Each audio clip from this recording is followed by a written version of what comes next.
Hi everybody, I'm Francesca Vecchi. I am very happy to present my talk about varieties of collective types, value ranks, and social unity, issues of qualitative social ontology. The step of my talk are the following. First of all, I will focus on Gilbert's cognitivist and extrinsic account of values.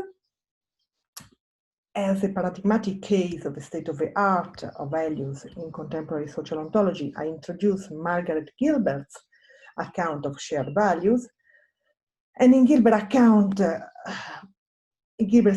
values are considered neither as a necessary nor a sufficient condition for the existence of collectives and for providing them with social unity.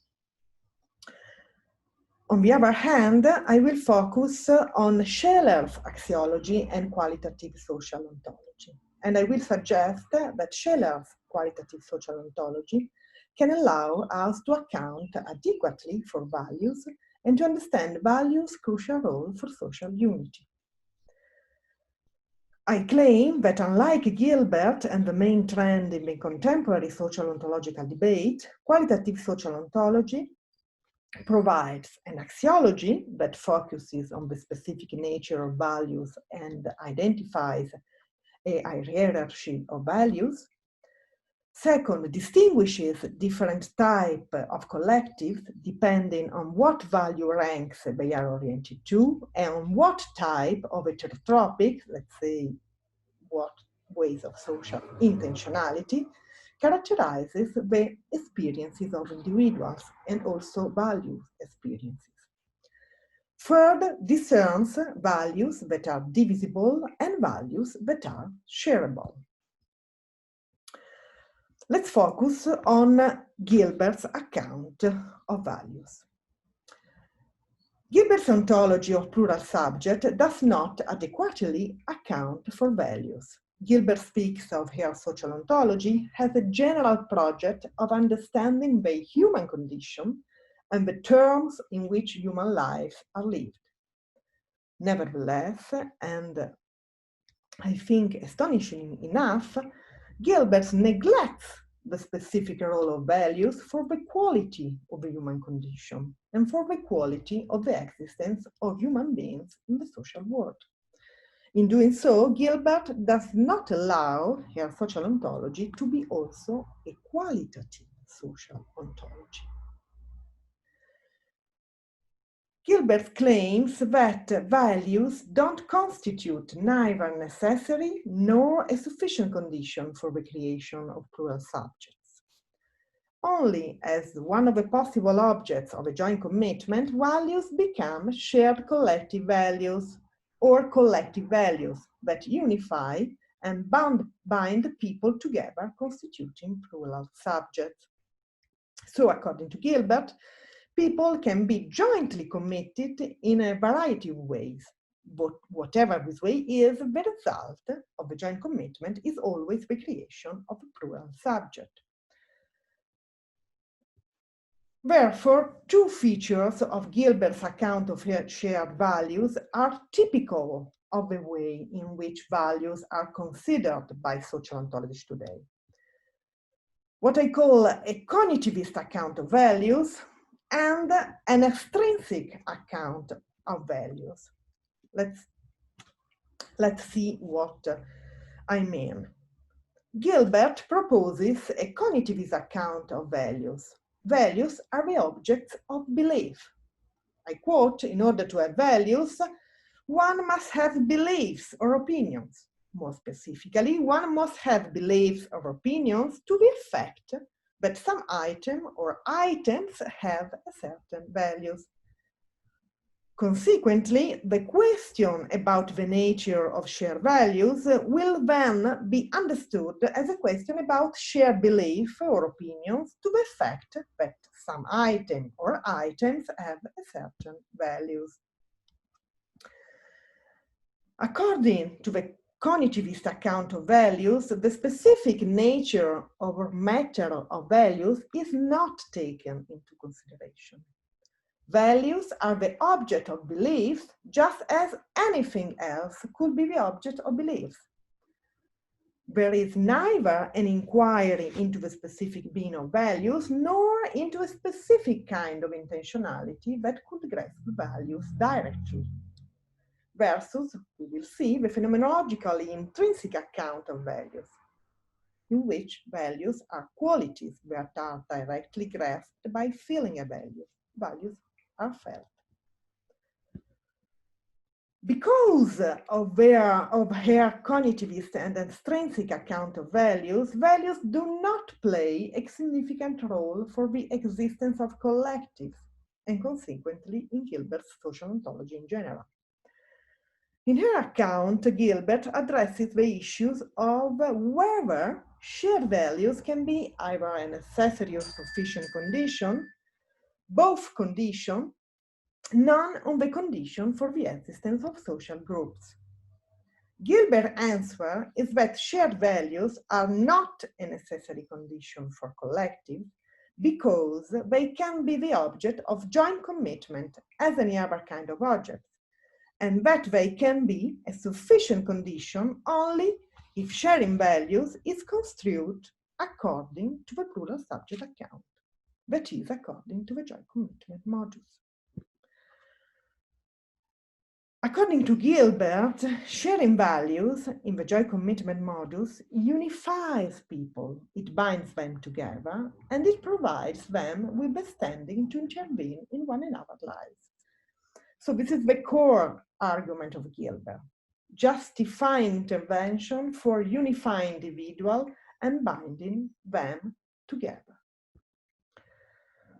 Therefore, collective values are a sufficient condition for the creation of plural subject and their social unity because they unify and bind the participants together by giving them the standing to intervene in one another's life, more precisely, to make demands on one another and to rebuke one another in order that each participant acts in conformity to the joint commitment in question.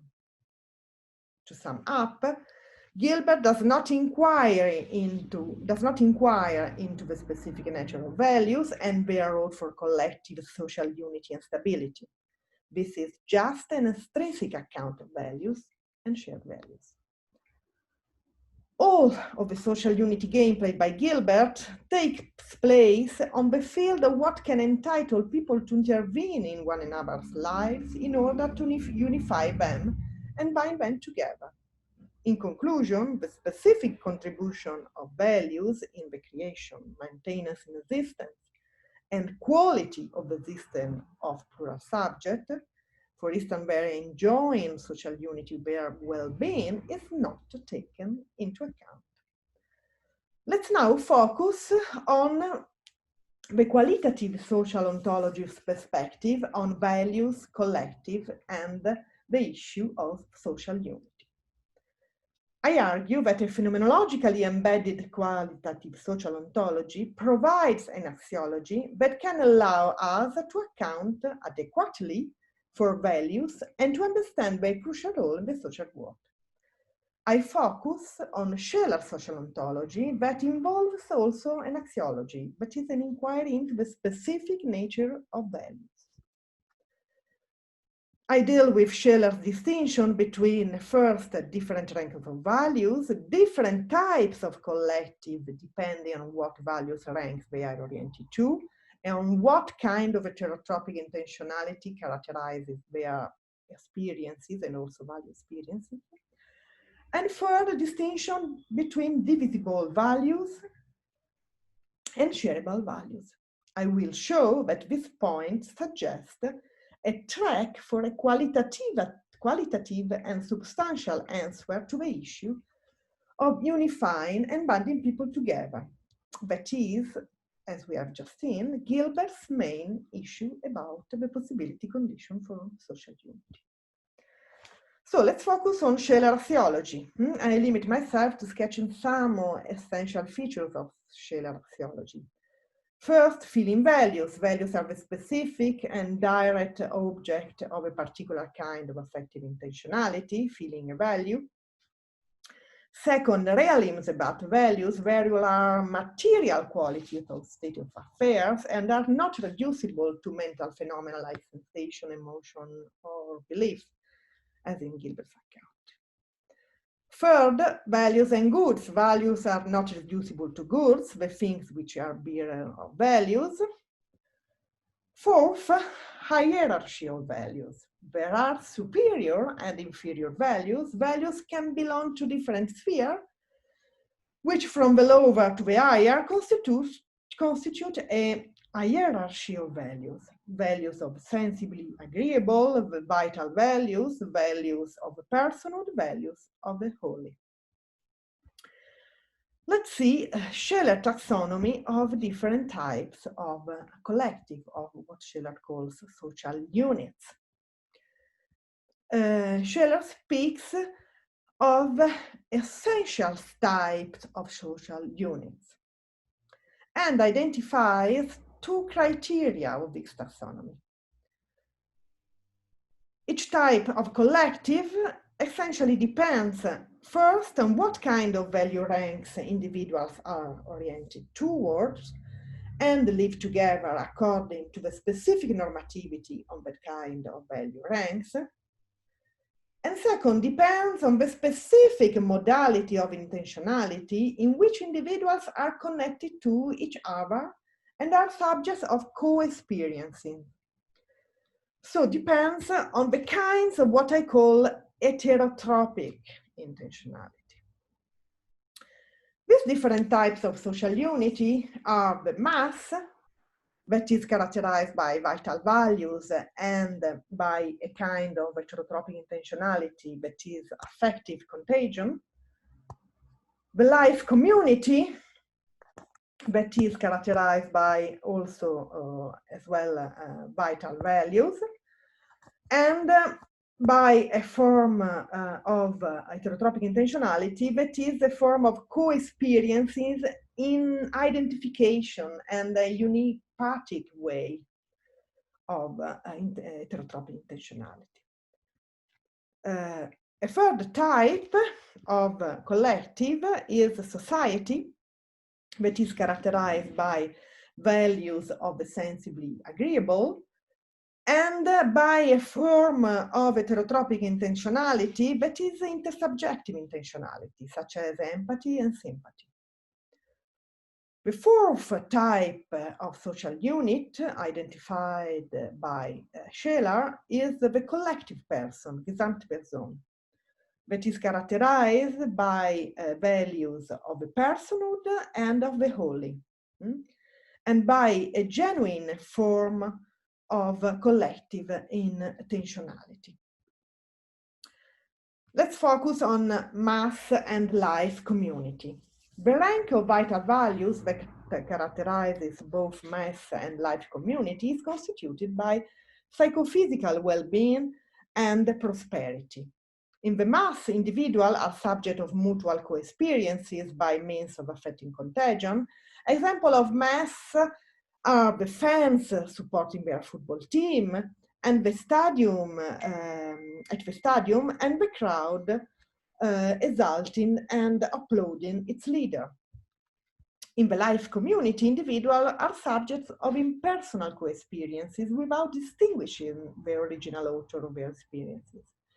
They identify the one with the other and tend to live in the anonymity of conformism. Example of life community are families, tribes, the mafiosi clans, village communities, in which the sense of belonging to the life community is stronger than the sense of one's own individuality. Society is characterized by the rank of values of sensibly agreeable, such as the values of what is useful and brings about pleasure. In the society, individuals live in an individualistic way and enter in relation to one another by means of intersubjective acts such as empathy and sympathy. Besides society stricto sensu, also companies, banks, corporations, sport clubs belong to the type of society. The collective person is marked both by the rank of values of personhood, such as aesthetic, moral, cultural values, and of values of the holy. Here, individuals are subject of a co-experiences that is a genuine collective intentionality versus co-experiences of mass and life community. Individuals share their experiences and are the subjects of collective experiences personally, with traits of the awareness, voluntariness, etc. It is fundamental to highlight that values of personhood and of holy contribute crucially to the flourishment of personhood of individuals. Moreover, individuals who share those values are mutually responsible and interdependent in their personal flourishment. Example of collective person are religious communities, democratic states, symphonies, orchestras, etc. I want to highlight that collective person is the more satisfying type of collective under the qualitative social ontology perspective. Indeed, this is the collective type in which individuals enjoy the highest level of personal flourishment. So the sharing of values of personhood and holy not only unifies people and creates a strong social unity, but also brings forth the good life of the collective and the individual who constitute it. Lastly, I want to address a further ontological qualitative point and argue for the following thesis. The more divisible values are, the less shareable they are. And the converse, the less divisible values are, the more shareable they are. Only values of personhood and holy, which constitute the highest ranks of values hierarchy, are shareable and unify people together. On the contrary, vital values and values of the sensibly agreeable, which are the lowest ranks of values, cannot be shared. They are only divisible and therefore divisive values, because in order to enjoy them, individuals have to compete with one another. So the less divisible values are, the more shareable they are, and the other way around. The more divisible values are, the less shareable they are. This means that shareable values are the ones that intensify the social unities of those collective types that are grounded on them. Values of a sensibly agreeable, for example, the agreeableness of sweet, can be grasped by more individuals only if the goods in which they are embedded are divided among the individuals who feel such values. Therefore, the values of the sensibly agreeable essentially divide and not unify the individuals who feel them. Divisible values are grounded by criteria of extension and divisibility, so they are divisive values. On the contrary, it belongs to the essence of superior values, values of personhood and holy, to be communicable and shareable without limit and without any division and diminution, and to unify the people who feel and enjoy these values together. Examples of such values are the beauty of a work of art, the justice of law, the knowledge of the truth of a theory, and above all, the holy. All these values unify the people who feel and enjoy this value together. The main idea I want to propose is that values of personhood and the holy, which are shareable values, are crucial for the flourishment of persons and for the well-being and quality of existence of the collective they create.